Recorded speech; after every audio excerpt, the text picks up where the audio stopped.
Bueno, buenas noches. Gracias por la persistencia de ustedes, a pesar de los avatares del tiempo y de las convulsiones en la universidad. Ustedes siguen viniendo semana tras semana y eso motiva mucho. Bueno, esta noche tenemos con nosotros a Wilson Herrera. Wilson Herrera es profesor de la Universidad del Rosario. Él está en la Escuela de Ciencias Humanas de la Universidad del Rosario hace ya por lo menos 6 años.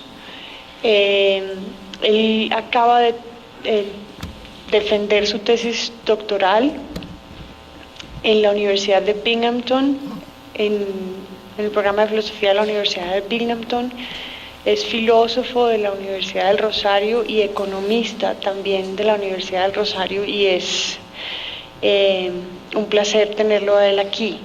Hay un anuncio de cambio del título de la ponencia que él va a hacer, entonces que él se los haga. Y muchas gracias.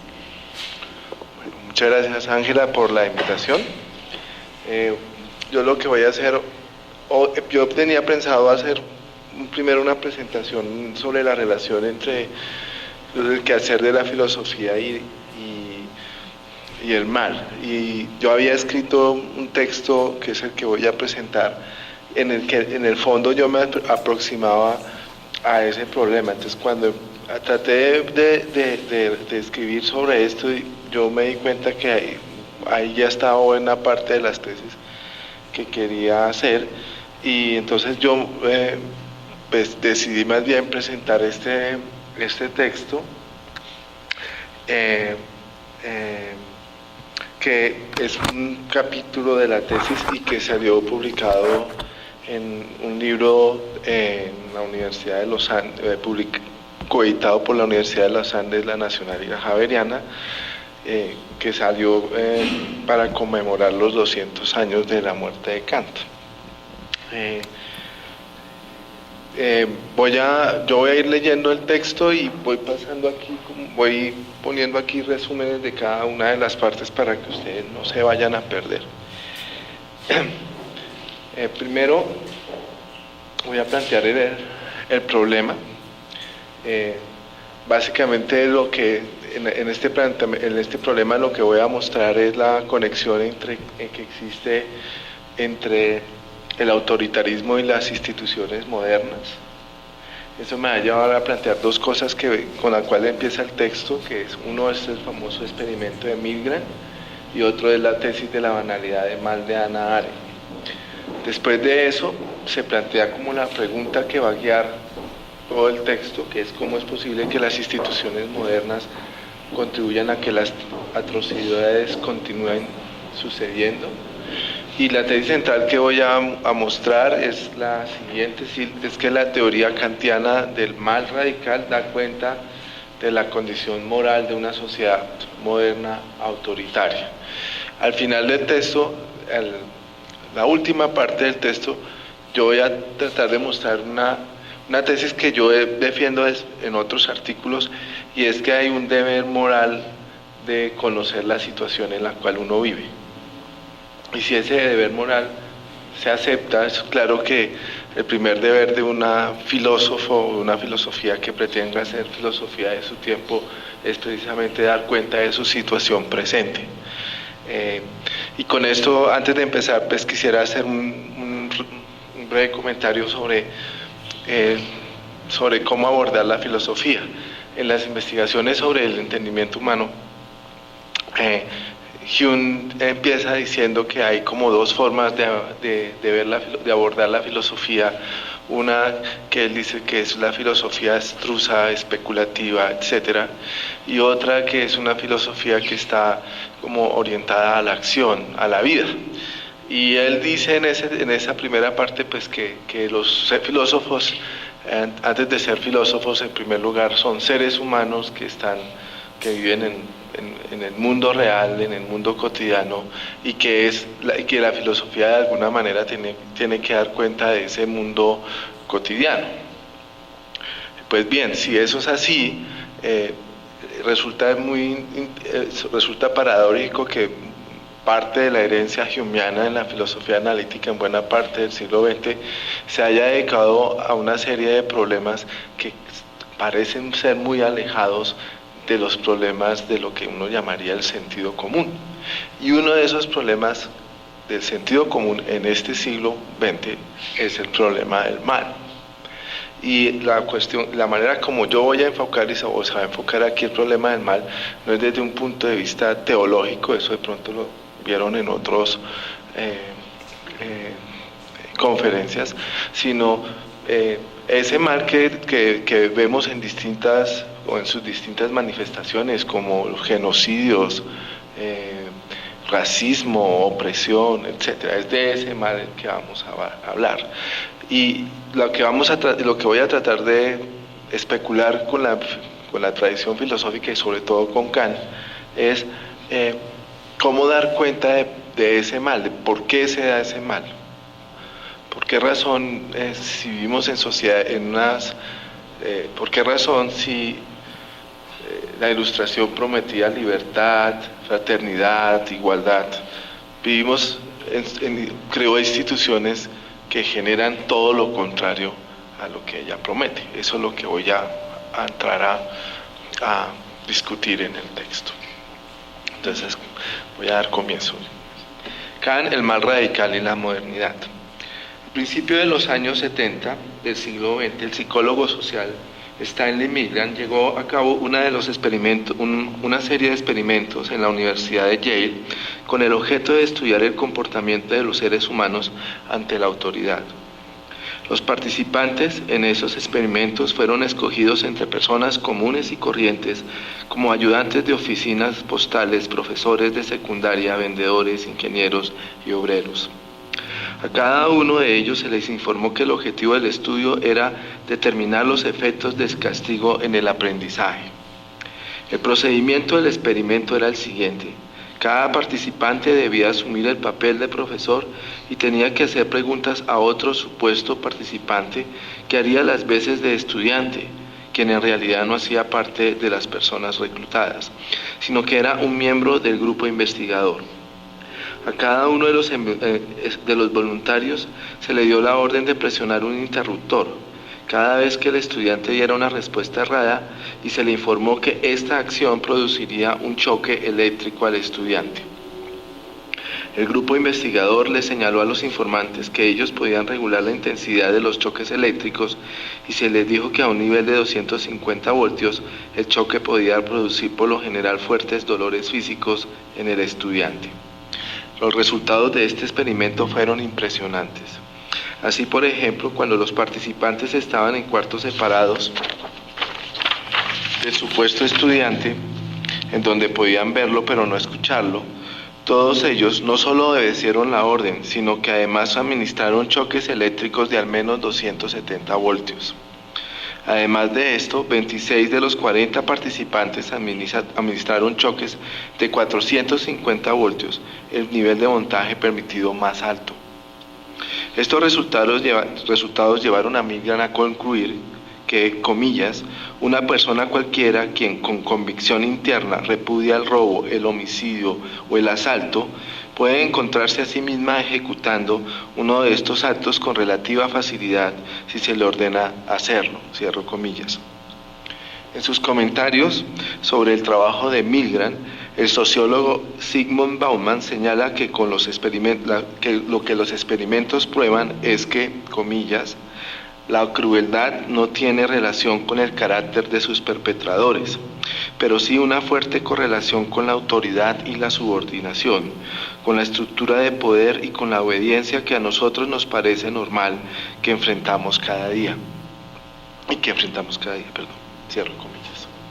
Bauman sustenta su conclusión en el hecho de que todos los participantes en el experimento obedecieron las órdenes en su mayor parte porque ellos reconocían en la Universidad de Yale y en quienes realizaron el experimento una institución y unas personas investidas con la autoridad de la ciencia.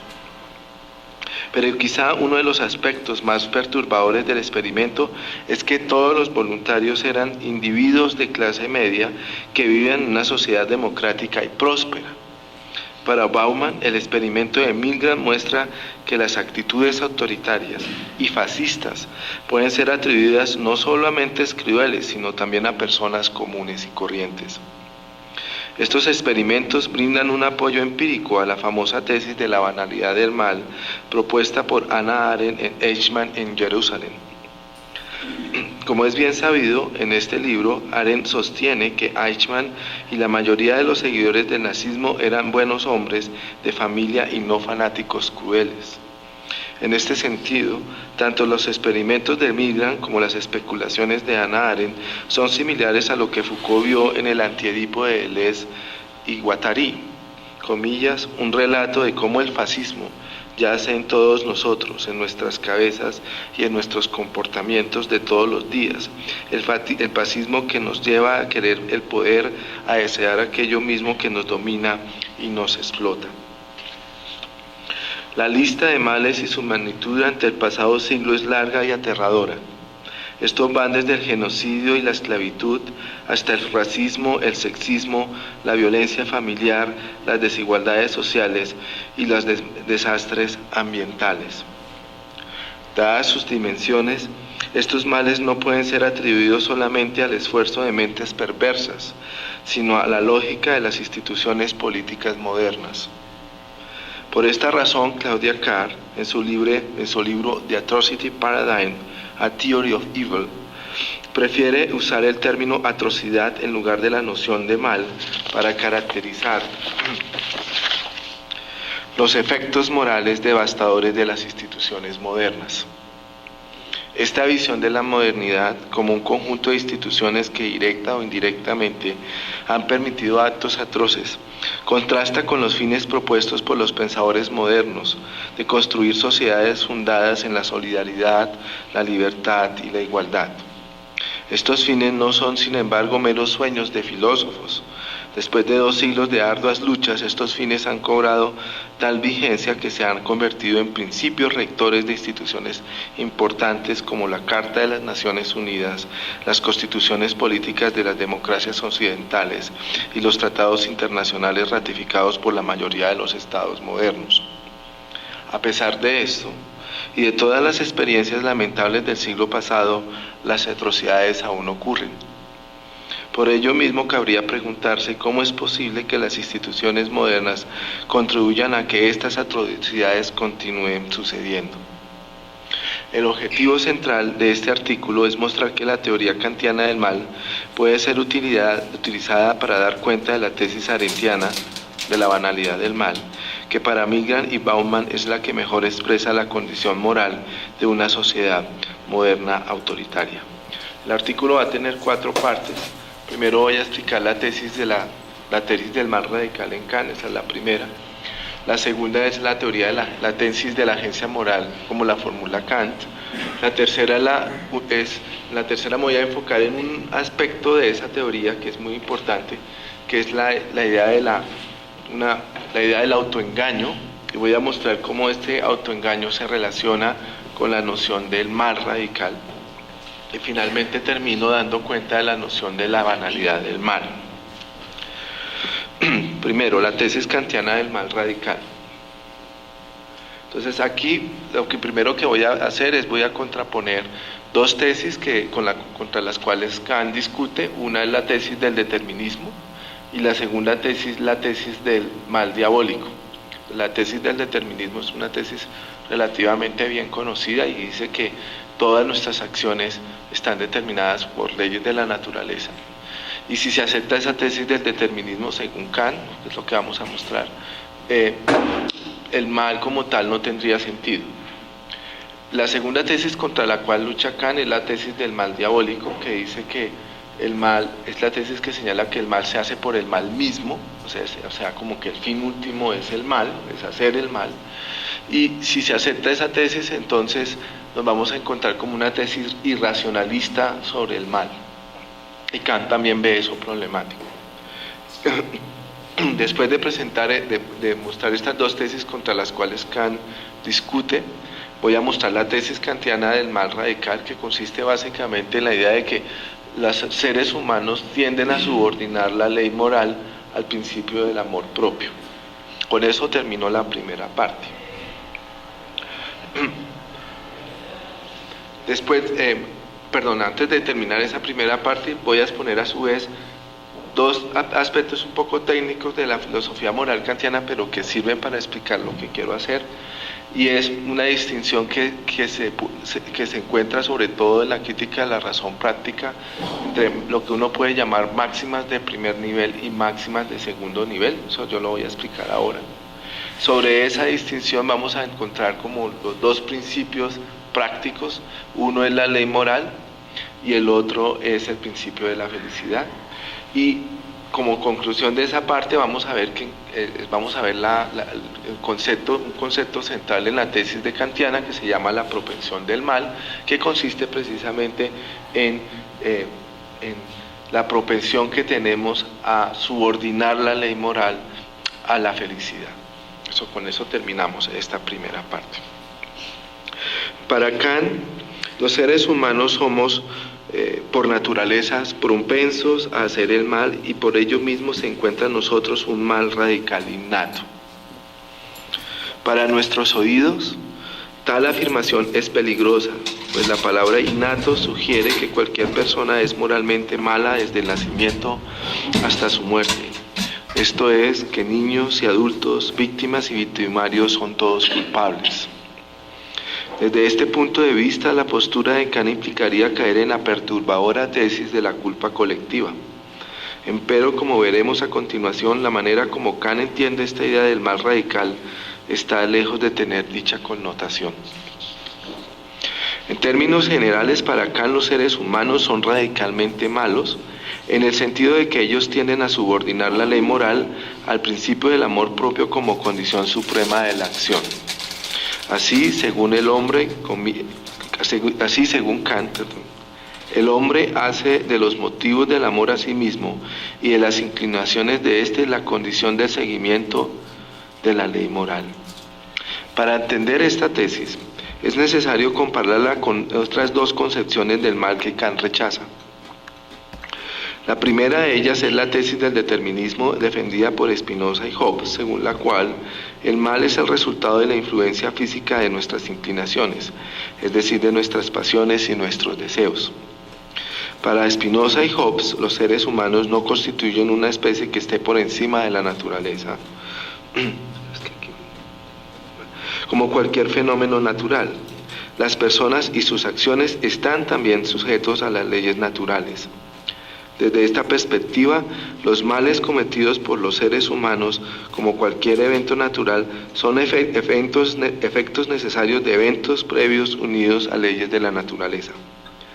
Kant rechaza este enfoque determinista, ya que conlleva a desechar la posibilidad de considerar a los seres humanos como sujetos responsables de sus acciones. En últimas, la deducción del determinismo tiene como consecuencia ver el mal como un término sin significado alguno, en la medida en que el mal solo tiene sentido si el agente tiene libre albedrío. Pero esto es precisamente lo que el determinismo rechaza de manera tajante. La segunda hipótesis, llamada por Kant la tesis del mal diabólico, sostiene que las acciones moralmente malas son realizadas por agentes que actúan con el único propósito de hacer el mal.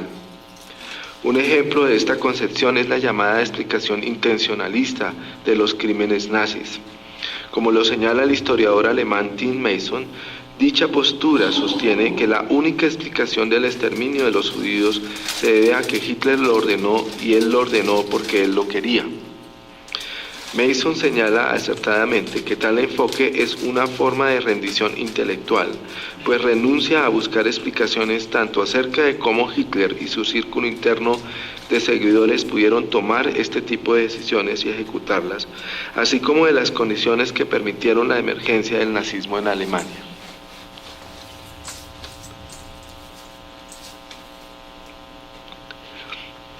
Retornando a Kant, la dificultad más seria para él de la tesis del mal diabólico es que recae en cierto tipo de irracionalismo.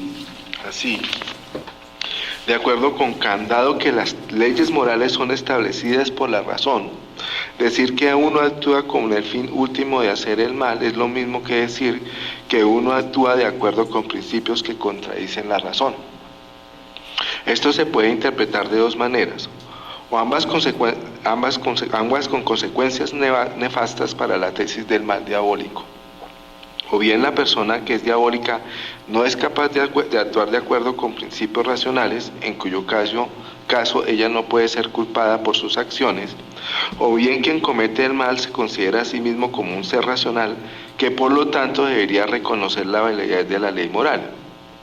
En consecuencia, el agente se encontraría en contradicción consigo mismo, pues él reconocería la autoridad de la ley moral y al mismo tiempo la rechazaría. Esta es la contradicción. En la primera parte de la razón dentro de los límites de la razón, Kant intenta construir una teoría del mal que supere las fallas de las tesis del determinismo y del mal diabólico. Para ello reformula la pregunta acerca de la posibilidad del mal como un problema de motivación. En este sentido considera que los seres humanos son malos no solo porque son los autores de malas acciones, sino también porque siguen máximas que no están fundadas en la ley moral y que la pueden llegar a contradecir. Como es bien conocido, para Kant lo que hace a un ser humano malo es su intención y no la acción en sí misma. Aunque una mala acción es un indicio de que una persona es mala, es posible que una persona sea el autor de una acción buena y ella misma sea mala. Lo que sucede en este caso es que la máxima que ordena la acción, aunque está basada en un principio no moral, concuerda de manera contingente con lo que la ley moral manda. Así pues, la cuestión acerca de la posibilidad del mal se convierte en la cuestión de cómo es posible que los seres humanos adopten máximas moralmente malas, esto es, máximas que no satisfacen los requerimientos de la ley moral. La respuesta de Kant a esta pregunta se encuentra en su tesis, que dice que todos los seres humanos son radicalmente malos. Esta tesis tiene tres elementos. Primero, una explicación de cómo las máximas de la acción que pueden llegar a ordenar acciones que van en contra de la moral tienen como fundamento subjetivo máximas o principios de un orden superior. 2. La noción de agencia moral involucrada en la adopción de máximas moralmente malas. Y 3. La noción del autoengaño, que explicaría cómo agentes morales finitos que reconocen la autoridad de la ley moral deciden adoptar preceptos moralmente no válidos. A continuación explicaré los primeros dos elementos y dejaré para la siguiente sección la explicación del tercero. Como se mencionó anteriormente, decir que una acción es mala solo tiene sentido para Kant si quien ha establecido la ley es libre tanto de realizarla como de escoger las máximas que la ordenan. El que un agente sea libre significa que al menos hay un conjunto de máximas que éste puede elegir. Sin embargo, esto no quiere decir que para Kant el agente libre actúa de forma caprichosa. Para él, las acciones y las máximas de cualquier agente moral siempre tienen un propósito o motivo. Así pues, cabe preguntarse cuál es la razón para escoger una máxima. S. I. Ben, un comentarista de Kant, en su artículo The Weakness, introduce una importante distinción entre dos clases de principios, que él llama de primer nivel y de segundo nivel, que puede ayudar a entender cómo Kant enlaza las acciones, las máximas de la acción y la ley moral. Los principios de primer nivel corresponden a las razones o a los motivos que llevan a un agente a seguir un determinado curso de acción. Este tipo de principios es lo que Kant llama máximas de acción y consisten básicamente en reglas de comportamiento que los agentes usualmente siguen y que siempre ordenan un tipo de acción. Así, por ejemplo, una máxima moralmente mala puede ordenar que la belleza tiene que ser destruida o que los negros y los judíos deben ser despreciados y heridos. Los principios de segundo orden, en cambio, son máximas cuyo objeto no son las acciones, sino las máximas de primer orden. Estas máximas de orden superior pueden ser vistas como principios o políticas cuyo fin es establecer el orden de prioridades entre las máximas de primer orden. Así, cuando existen conflictos entre las máximas de acción, el agente ocurre a estos principios para resolverlos. Ahora bien, para Kant, los seres humanos somos al mismo tiempo seres racionales y sensibles. En tanto seres racionales somos capaces de tener una personalidad, esto es, de actuar de acuerdo con las leyes de la razón práctica, y en tanto seres sensuales somos capaces de ser afectados por la naturaleza y por el contexto social, político y cultural en el que vivimos. En este último caso, estas fuerzas sociales y naturales pueden ser transformadas por nosotros en máximas de nuestras acciones. Kant llama a este tipo de máximas inclinaciones y las reúne bajo el principio del amor hacia sí mismo. En este sentido, Kant parece considerar que el amor a sí mismo consiste básicamente en la búsqueda de la felicidad, que para él estaría en la satisfacción de las inclinaciones.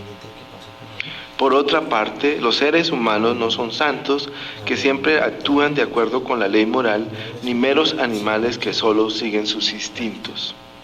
Nosotros, como seres finitos y racionales, comillas, de modo natural, acogemos ambos tipos de cosas, esto es, la ley moral y los instintos como máximas, cierro comillas. Kant también sostiene que los incentivos naturales y las inclinaciones naturales que se derivan de ellos no son en sí mismos malos. Pero si esto es así, ¿cómo se puede decir entonces que no hay máximas de primer orden moralmente malas? Frente a esto, Kant podría responder en primer término que una máxima de primer orden se convierte en mala si ésta llega a contradecir o a estar en conflicto con la ley moral. La maldad recaería aquí en la decisión de la gente de seguir la máxima, incluso en aquellos casos en que ésta entra en conflicto con la ley moral. Pero nuevamente esta decisión de optar por dicha máxima, aun en casos en que ella contraiga la ley moral, debe tener también una razón o motivo. Tal motivo es precisamente un principio o máxima de segundo orden que en el caso mencionado anteriormente exige que la ley moral esté subordinada al principio del amor hacia sí mismo. Para Kant, los seres humanos también son libres de escoger las máximas de segundo orden, es decir, entre la política de subordinar la ley moral al principio del amor hacia sí mismo y la política de darle prioridad a la ley moral frente a la felicidad propia. El carácter moral de una persona consiste en esta elección. Una persona tiene un carácter moralmente malo, o como lo llama Kant, un corazón malo, si ella opta por privilegiar el principio del amor propio, y tiene un carácter bueno si antepone la ley moral a sus propios intereses. Para Kant existe siempre la posibilidad de que uno adopte el principio del amor propio, del amor hacia sí mismo, como principio supremo. A esta posibilidad él la denomina propensión al mal, que define como, comillas, fundamento de la desviación de una máxima de la ley moral, cierro comillas. De acuerdo con esto, el mal radical, según Kant, se refiere en primer lugar a esta propensión al mal. No obstante, para entender cómo una gente puede efectivamente llegar a optar por asumir un carácter malo, es necesario analizar brevemente la teoría de Kant sobre la agencia moral, que será el tema central de la siguiente sección. Para que tenga un poco la última parte, la idea un poco de la tesis de Kant del mal es que nosotros como que estamos siempre en tentación de caer en el mal, y esa tentación significa que nosotros siempre estamos abiertos a la posibilidad de subordinar la ley moral al amor hacia sí mismo. Siempre hay esa posibilidad. Entonces lo que voy a tratar de explicar es cómo es que uno, por decirlo así, cae en tentación, cómo efectivamente uno puede llegar a subordinar el principio del amor propio, el principio de la ley moral al amor propio. Entonces esto nos lleva a la segunda parte, que es la de la agencia moral. Entonces aquí lo primero que voy a mostrar es una tesis que es como básica en Kant, que es la idea de que los seres humanos son al mismo tiempo libres y racionales.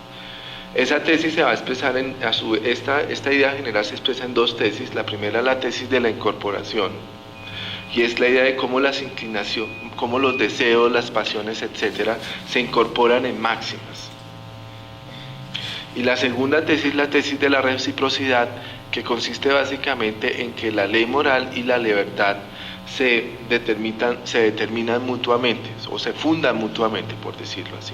Esta es una tesis que Kant desarrolla primero en la fundamentación de la metafísica de las costumbres, en la tercera sección, y después en la crítica de la razón práctica. Después de esta indagación va a surgir una pregunta que va a ser el hilo conductor de la parte final del ensayo, es cómo es posible que los seres humanos decidan caer en tentación. Entonces sigo con eso. Para Kant, un agente moral es libre y racional. Esto quiere decir primero que la gente es capaz de escoger libremente tanto sus máximas de acción como su carácter. Y segundo, que la gente es capaz de actuar de acuerdo con las reglas o máximas dadas por la razón. Estos dos aspectos no siempre se encuentran en armonía y de hecho parecen contradecirse mutuamente.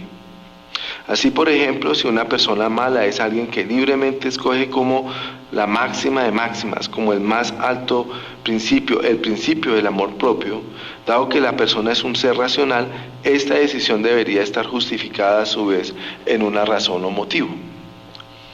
Pero si para esta persona no hay principio más alto que este, entonces, ¿qué principio o regla justifica a la gente su elección? La clave para desenredar esta dificultad se encuentra en la conexión intrínseca que hay entre la tesis del mal radical y la teoría de la libertad desarrollada por Kant en la crítica de la razón práctica y en la fundamentación de la metafísica de las costumbres.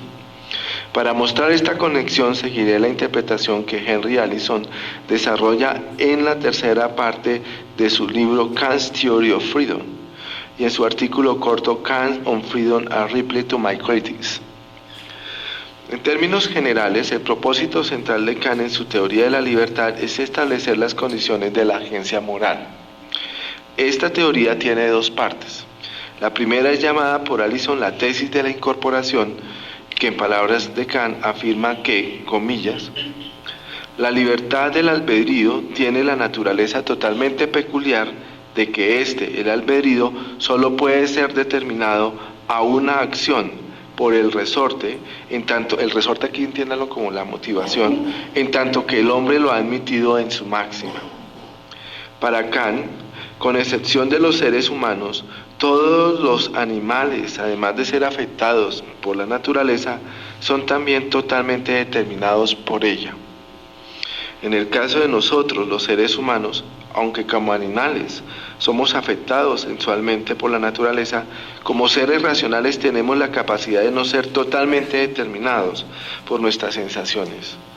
Como bien lo señala Allison, para Kant uno es libre en la medida en que, comillas, tiene la capacidad de determinarse a actuar independientemente de la causalidad de la naturaleza, cierro comillas. Eso es lo que llaman también espontaneidad. La tesis de la incorporación nos da un indicio acerca de cómo debe entenderse la definición de Kant del mal radical como propensión del mal. En primer lugar, Kant sostiene que dicha propensión en general es, comillas, el fundamento subjetivo de la posibilidad de una inclinación, apetito habitual, concupiscencia, en tanto esta es contingente para la humanidad en general, cierro comillas.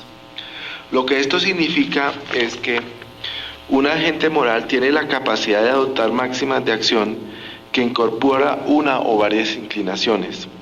Ahora bien, como se mencionó arriba, para Kant la decisión que un agente toma con respecto a sus máximas de acción deben estar fundadas en una máxima de orden superior. Con respecto a este último tipo de máximas, el agente moral también es libre de escoger entre ellas. Pero como ya se señaló, el problema en este nivel es que los agentes morales, como seres racionales, tienen que justificar sus acciones en alguna regla o criterio. Sin embargo, no hay estándares más altos que la ley moral y el principio del amor propio. Es en este punto en el que la tesis de la reciprocidad juega un papel central. Según Allison, la tesis de la reciprocidad se refiere a lo que para muchos es la médula de la filosofía moral kantiana, a saber que, comillas, la moralidad y la libertad son conceptos recíprocos, cierro comillas. En pocas palabras, el argumento de Kant es el siguiente. Los seres humanos, como agentes morales y racionales, consideramos que como seres responsables de nuestras acciones, tenemos un deber de justificar nuestras máximas y acciones ante otros agentes morales, especialmente cuando estas últimas afectan las libertades de otros. Al mismo tiempo, como seres afectados por las acciones de otros, también exigimos de ellos una justificación. Ahora bien, dado que los deseos y las inclinaciones son contingentes, subjetivos y por lo tanto diversos, es imposible que el principio del amor propio a sí mismo pueda llegar a convencer a todos los agentes racionales. Este principio, a lo sumo, solo puede apelar a aquellos que por casualidad comparten los mismos intereses. La idea de una razón práctica consiste precisamente en que tanto las acciones como las máximas deben ser justificables. De aquí se deriva la idea de la exigencia a los agentes morales de rendir cuentas de sus acciones ante cualquier agente moral, sin importar cuáles sean sus inclinaciones. Por consiguiente, la regla más fuerte de justificación sería el principio de la universalidad, puesto que éste establece que una máxima es válida moralmente si y solo si todos los afectados por las acciones ordenadas por la máxima la aceptan voluntariamente, así ella no promueva sus intereses particulares. Una característica central de esta regla es que es incondicional para todo ser racional en la medida en que no se basa en una necesidad subjetiva, sino en una exigencia de la razón. Para Kant es precisamente la ley moral y más concretamente el imperativo categórico el procedimiento que expresa formalmente tal idea de universalidad. De acuerdo con esto, se puede concluir que para cualquier agente racional, la ley moral tiene la jerarquía más alta y por esto no puede estar subordinada al principio del amor hacia sí mismo. Contra esta conclusión, alguien puede objetar que hasta este momento no se ha mostrado por qué los seres humanos pueden y tienen que considerarse a sí mismos como racionales. Una pequeña aclaración para los que de pronto no tienen claro la idea en Kant.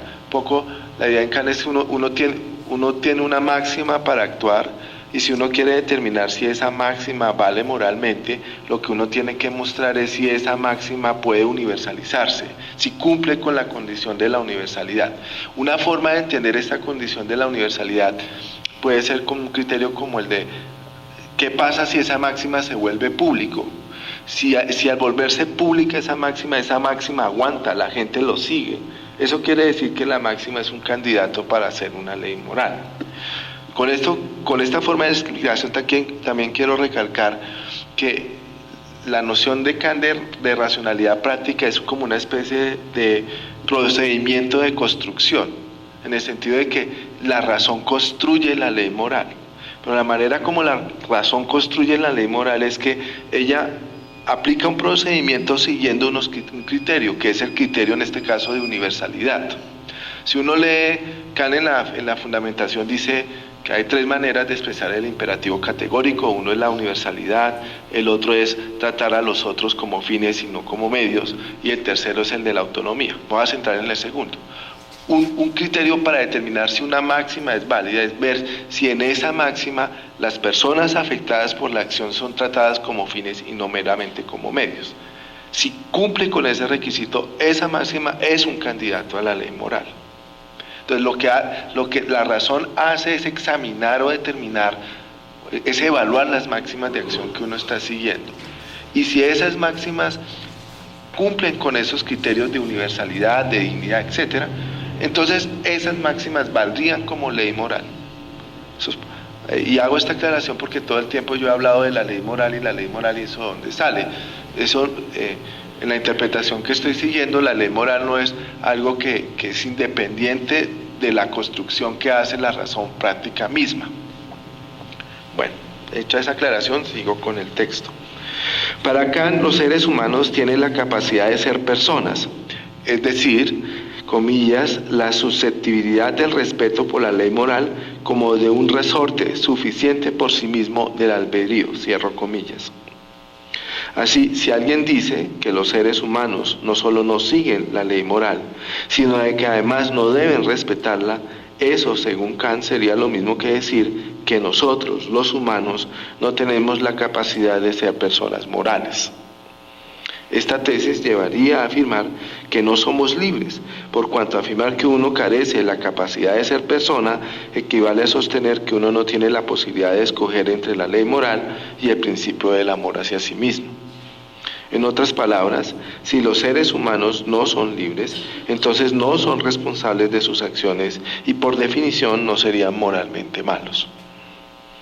Por otra parte, la idea de que es moralmente mejor no ser libre tiene una consecuencia que difícilmente sería aceptable, pues tal tesis implicaría sostener que la esclavitud, la explotación y la dominación serían situaciones moralmente mejores que el hecho de ser libres.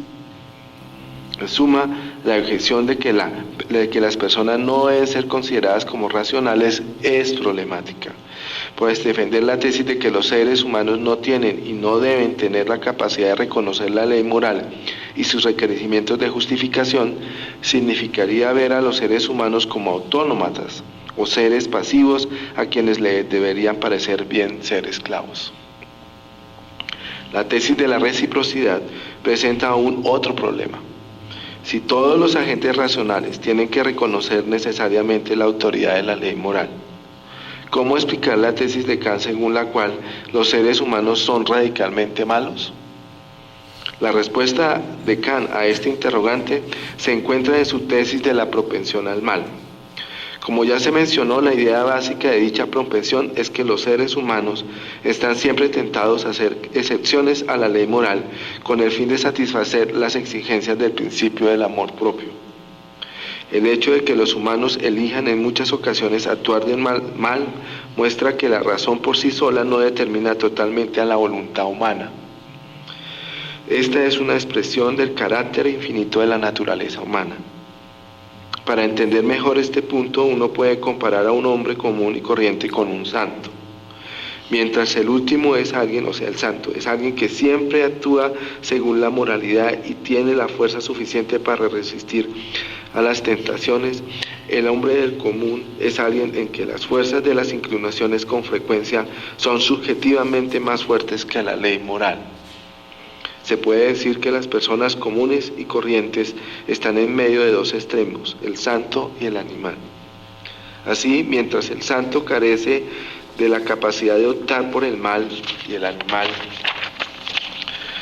carece de la capacidad de adoptar la ley moral, los seres humanos, en cambio, poseen ambas capacidades.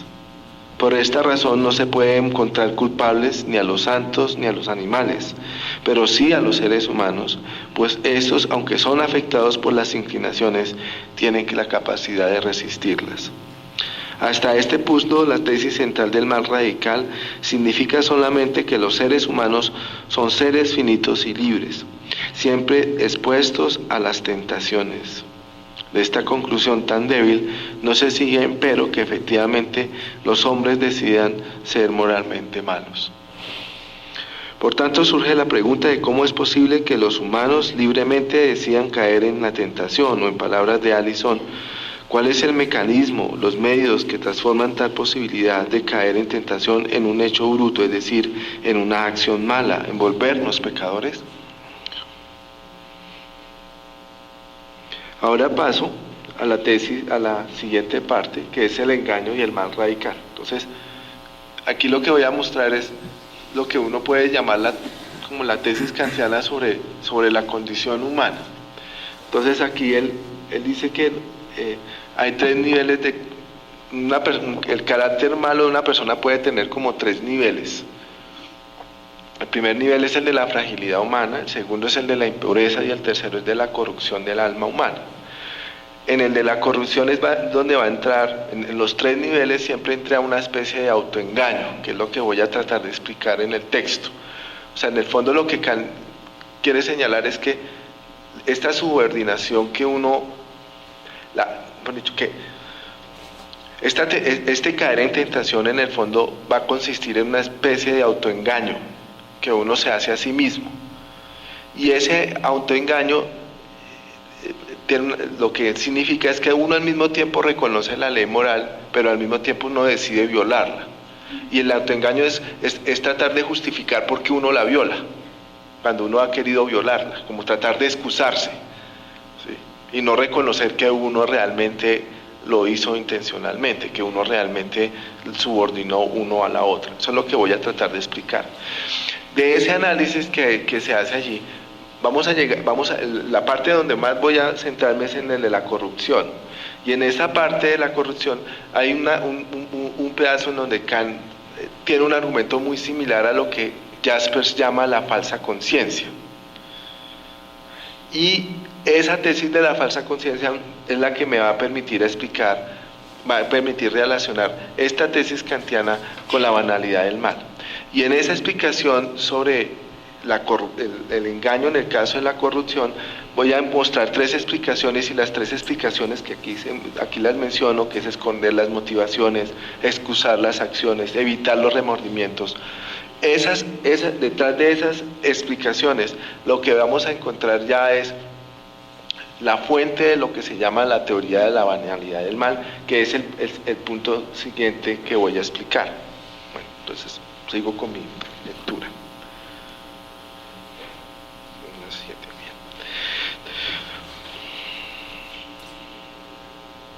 De los 2 puntos anteriores se puede concluir que el ser humano el análisis que hace Kant acerca de cómo uno puede caer en estas tentaciones a través de los 3 niveles de un carácter moralmente malo puede ser visto como una explicación especulativa de la condición humana. El tercer y último elemento de la teoría del mal del Kant se refiere precisamente a los mecanismos que llevan a un agente moral a adoptar máximas moralmente malas. En tal sentido, Allison señala que el mecanismo central que opera en todas las 3 etapas es el engaño hacia sí mismo. A continuación explicaré brevemente esta idea. La primera etapa corresponde a lo que Kant llama la fragilidad de la naturaleza humana. De una forma similar a Aristóteles, Kant considera que el carácter humano es débil, pues según él, aunque los seres humanos son capaces de reconocer la ley moral, ellos a menudo optan por no obrar de acuerdo con ella.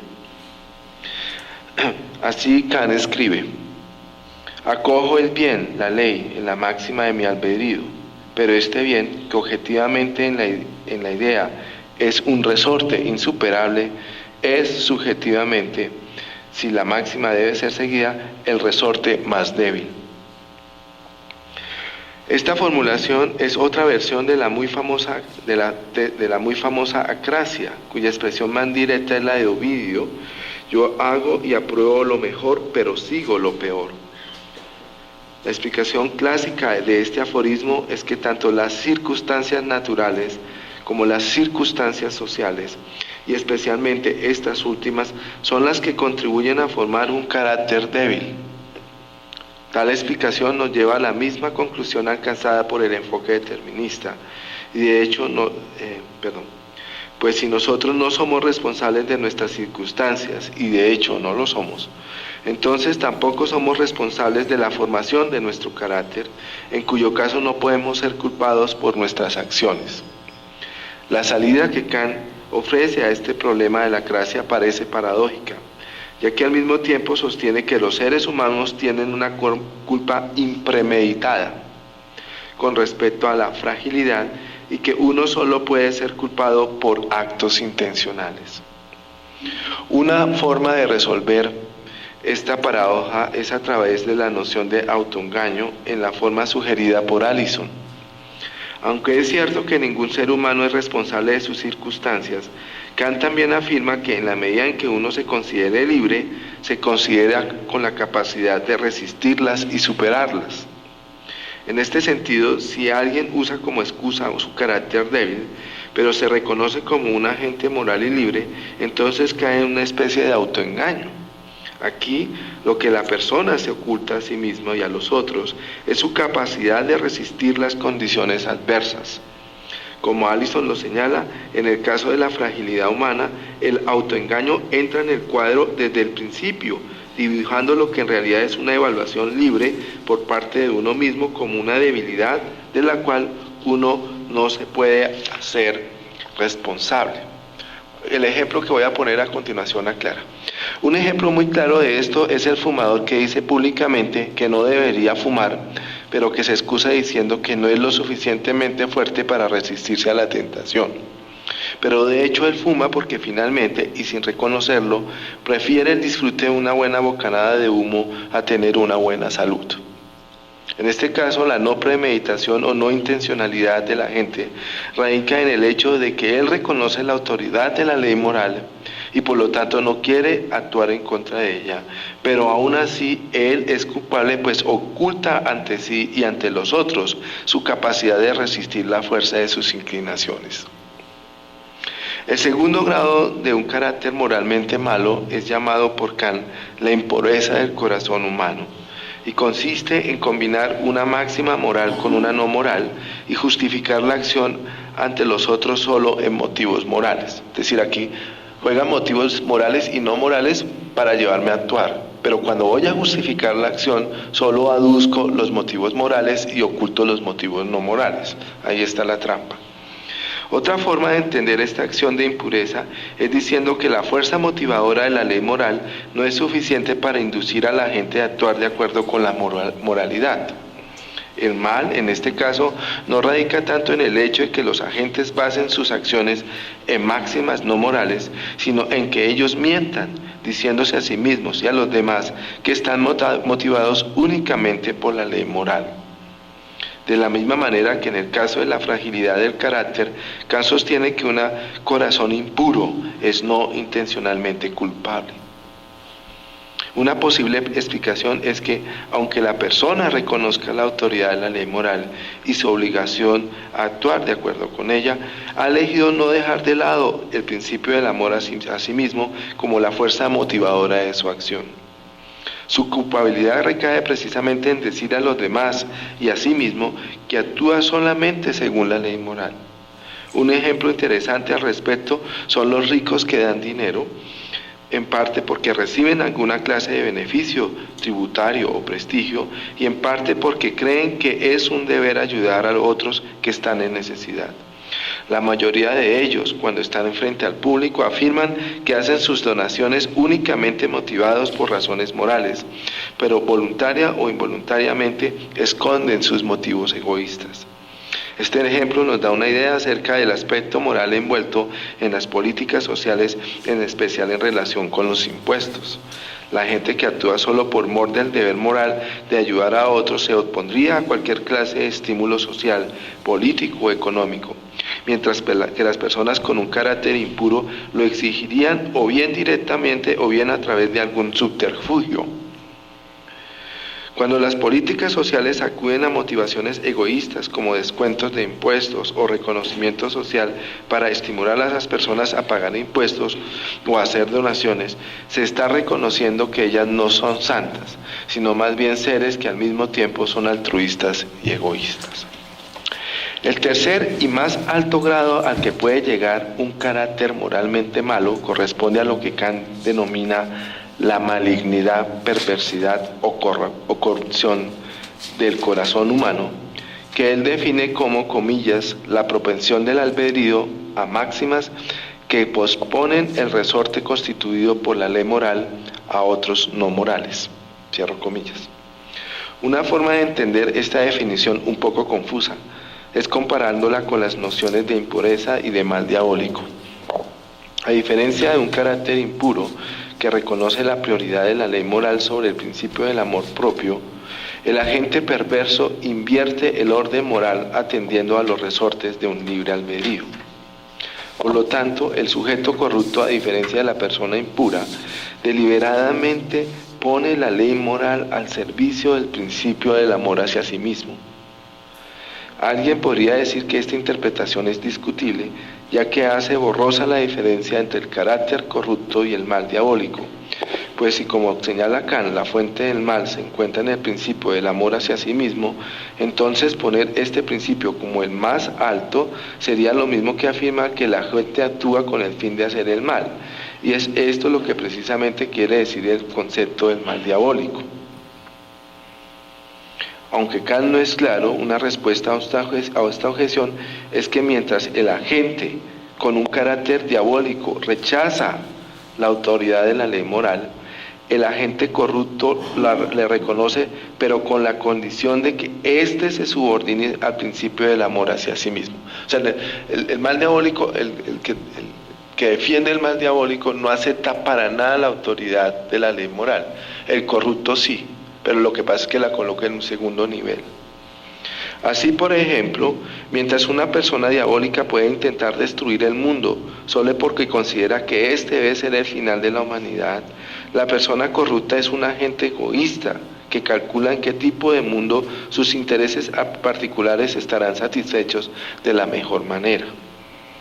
En su cálculo egoísta, el agente egoísta no estaría interesado en opciones suicidas o autodestructivas, y por esto mismo buscaría vivir en un mundo en el que los agentes actuasen de acuerdo a la ley moral, pues en un mundo así hay unas garantías de que ésta no sería destruido por sus propios miembros. Lo que estoy diciendo básicamente es que para un egoísta le conviene que el resto del mundo no tenga una actitud egoísta, que tengan, digamos, que sean determinados por la ley moral. O sea, yo prefiero, para un egoísta es muy bueno vivir en un mundo de personas buenas, porque las personas buenas van a actuar de buena fe y él las puede engañar fácilmente. Entonces, por eso el egoísta preferiría un mundo así. En cambio, el mal diabólico no le importa destruir el mundo, no le importa si el mundo está lleno de personas malas, eso no le importa. Él simplemente haría el mal por el mal mismo. En resumen, un personaje correcto no es ni un masoquista ni un fanático no egoísta. En cierto sentido, para Kant, el ser diabólico es una especie de ser irracional, que es incapaz de cumplir de forma exitosa con sus metas malvadas en la medida en que para ello requiere la cooperación de los otros. Cooperación que solo es posible obtener si el agente reconoce la autoridad que la ley moral tiene para los otros. Kant piensa que un carácter corrupto, maligno, contrario al agente débil o impuro, es culpable intencionalmente. John Silver muestra que la culpa en este caso es intencional porque el agente perverso ha elegido deliberadamente subordinar la ley moral al principio del amor hacia sí mismo. Aquí la culpa recae tanto en la elección del agente de actuar de acuerdo con este último principio, como también en su intento de justificar sus acciones en razones de tipo moral, aun sabiendo que sus motivos reales no son morales. La persona corrupta puede considerar necesario engañar a otros con respecto a sus intenciones reales y parecer ante los demás como si estuviera actuando por mor de la ley moral. Para Kant, el ejemplo paradigmático es el de aquellos seres humanos que creen tener una superioridad moral con respecto a quienes han actuado mal y que en consecuencia deberían ser castigados por sus actos, cuando en realidad si ellos hubieran estado en la misma situación habrían obrado de la misma manera o quizá peor. En este sentido, Kant concluye que de este engañarse a sí mismo acerca de las intenciones y con tal de que sus acciones no tengan por consecuencia el mal, procede la tranquilidad de conciencia de tantos hombres, de conciencia escrupulosa según su opinión, siempre que en medio de acciones en las cuales la ley no fue consultada, o al menos no fue lo que más valió, hayan esquivado felizmente las consecuencias malas, e incluso la imaginación de mérito consistente en no sentirse culpables de ninguno de los delitos de los cuales ven afectados a los otros, sin negar si ello no es acaso mérito de su suerte, y si, según el modo de pensar que ellos podrían descubrir en su interior, con tal que quisieran, no habrían sido ejercidos por ellos los mismos vicios en el caso de impotencia, educación, circunstancias de tiempo y de lugar que conducen a tentación, no los hubiese mantenidos alejados de ellos. Lo que Kant dice en este pasaje es muy similar a la noción de falsa conciencia analizada por Karl Jaspers en sus reflexiones sobre el problema de la culpa alemana. Una breve comparación con el análisis de Jaspers pueden darnos una idea más aterrizada de cómo el autoengaño es el mecanismo que lleva a los hombres a participar en la ejecución de actos moralmente atroces. Jaspers usa la noción de falsa conciencia para explicar cuál fue el tipo de culpa moral en la que incurrieron los jóvenes alemanes que con el propósito de defender la nación alemana se enlistaron en el ejército durante el periodo nazi.